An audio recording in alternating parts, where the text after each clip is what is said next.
সিন্ধুক থেকে এইভাবে রাজ্যের সব দলিল আমাদের সরিয়ে দিতে থাকো, তারপর তোমায় একটা রাজ্যের মন্ত্রী করে দেব, না করলে তোমায় ফিনিশ করব।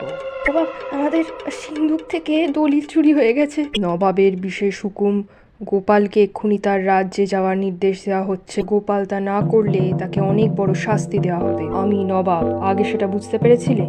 বিলক্ষণ, দূত কি আর নিজের মুখ ঢেকে রাখে, না শাস্তির আদেশ দেয়? রাজ্যে সিন্ধুক থেকে মোহর দলিল সব চুরি হয়ে যাচ্ছে। চোর ধরার জন্যই তোমায় ডেকে আনা। আপনাদের সিন্ধুক কোথায় থাকে? কেল্লার পেছনের দিকে যে সুড়ঙ্গটা আছে তার ভেতরে 10টা সিঁড়ি পরে একটা গোপন কুঠুরি আছে, সেখানে সিন্ধুকের চাবি থাকে। এর হদিশ কে জানে? উজির আর সেনাপতি। আচ্ছা, কাজ সারা হয়ে গেল। নবাব, আপনি সভাসদদের একে একে ডেকে পাঠান। এ কি উজির, তোমার এরকম অবস্থা কেন?